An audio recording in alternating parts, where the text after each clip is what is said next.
Welcome to 214 Square. It's April 5th, and we are just 23 days away from Election Day in Canada on April 28, 2025. So here are the national polls, and we can see that the Liberal Party of former Prime Minister Justin Trudeau and now Prime Minister Carney is still ahead of the Conservative Party with more than 40%. And well, the only real contender is the Conservative Party, and far away NDP, Bloc Québécois, Greens, the PBC, and others. How does it now look like on provincial level? We have in British Columbia the Liberals over 40%, Conservatives below 40%. Let's look at the prairies, Saskatchewan and Manitoba. Conservatives now here are in the lead, just below 50%, and the Liberal Party slightly over 30%, followed by the NDP over 10%. Leading in Quebec is the Liberal Party, over 40%, followed by Bloc Québécois and the Conservative Party. Conservative Party could overtake the Bloc Québécois in their own province. Let's have a look at Alberta. It's wonderful for the Conservative Party there because they are close to 60% there. Liberal Party is not relevant, not for the moment. It could change. We have seen this in the national polls, but at the moment, the Liberal Party below 30%, and the NDP slightly below 10%. Ontario is clear.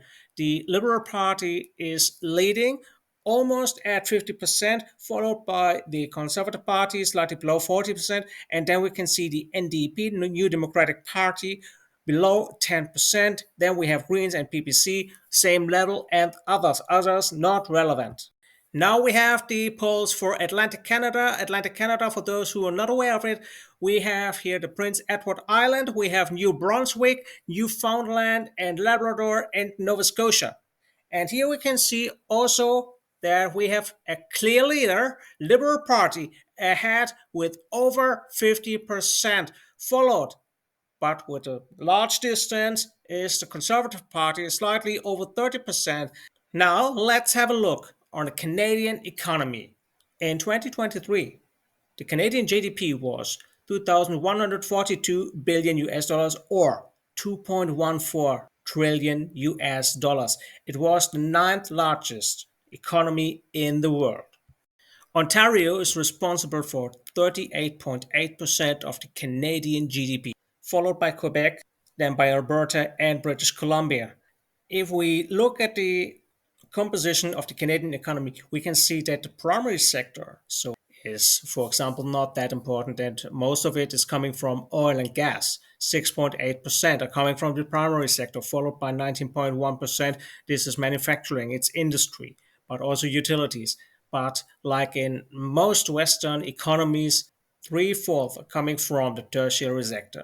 If we look at the economic growth of Canada, then we can see that since 2003, the Canadian economy has grown very well from 1.5 trillion US dollars to 2.3 trillion US dollars. In other words, between Q1 2003 and Q4 2024, the economy has grown by 51.5%. If we compare growth with, for example, United States and Mexico, those countries who are in a free trade agreement with each other, we can see that they have comparable economic growth development. But it's not equal. It's not always equal. We can see that there are slight differences. And so let's look at growth correlations. So here we can see that the highest correlation in growth between Canada and other countries is, first of all, with the world in total. So here we can see that the correlation is almost close to 0.95. And in comparison, the lowest number is to Germany, 0.823.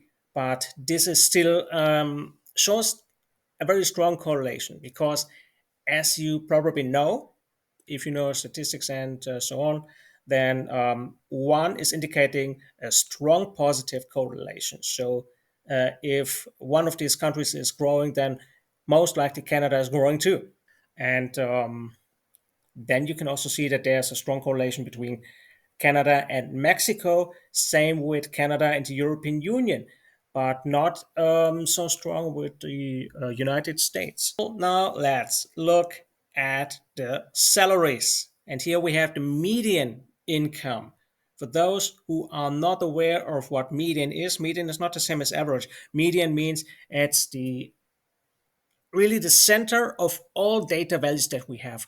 It's really in the middle. So let's say if you have five numbers, then the median is the number in the middle. It's the third value that you have. Okay. And then first of all, you need to sort it, of course.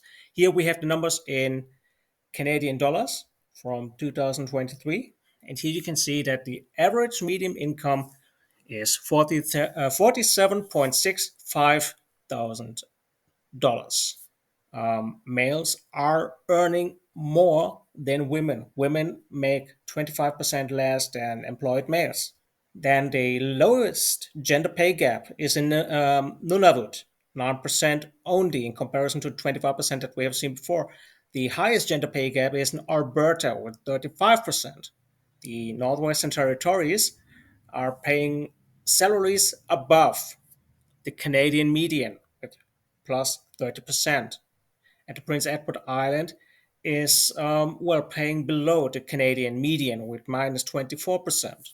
Let's see how the annual salary has developed over the time from 2018, this is where our data begins, to 2023. And here we can see the salaries have increased, specifically after the year or during the year 2021. Rapid growth, but this came with inflation rates, which have been very high. And still, well, women are still making less money than the man. When we look at unemployment, then we can see that, for example, women are having lower unemployment rates than the men. Generally, you can see that unemployment rates are around 6% in Canada, but we have seen spikes specifically um, during and before the COVID pandemic. But also, if you look at 28, then you can see the financial crisis that originated in the United States. So we can say that the overall unemployment rate at the moment for 2024 is at 6.34%, and men are less likely to be unemployed with 4.83%, while women are most likely with 6% unemployed. Quebec has the best unemployment rate with 3.33%, but the highest one is Prince Edward Island, 7.97%. It's definitely above the average of Canada. And the lowest unemployment rate for males is British Columbia, 3.05%. The highest, again, Prince Edward Island, 5.08%. And then the lowest unemployment rate for women is in Quebec and Manitoba, 4.95%. And the highest, again, it's Prince Edward Island, 6.99%. Let's have a look at trade. Trade is important nowadays. And in the next episodes, we will have a deeper look on why it is important when we are talking about Canada and its neighbor, the United States of America, specifically under President Trump. If you look at the exports, then you can see that most of the exports are going to the United States. And then you can see it goes to China, to the United Kingdom. Then, if we take it as a block, to others, to the European Union, and so on and so on. If we look at imports, then we can see that Canada is also importing a lot from the United States, still less than it exports, but it's still enough.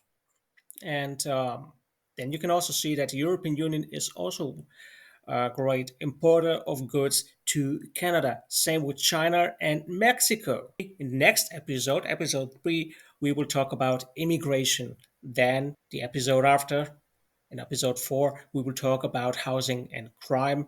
And Then, in the last episode before the election, we will talk about foreign policy, Trump in the United States, eligible voting population, and we have a forecast. And then we have the election, and then we will look at the election results. And before we are done, I have a recommendation, and this is the Numbers podcast, or specifically the Grid by Eric Grenier, and he's a Canadian data analyst, and he's providing very wonderful numbers, interesting numbers, and he also has an interesting podcast. And this one is in English, so no worries if you are not a French speaker, you will definitely be able to understand it. And then again, okay, this is me, Christian. I'm a Georgia Tech dropout. I have an MBA from Quantic in DC, USA, and an BA from Bielefeld University, as well as several certificates from CFI in Vancouver. In past projects, I covered the last presidential election and Germany's general election. Then, shout out to Phil and Andre, and thank you for watching.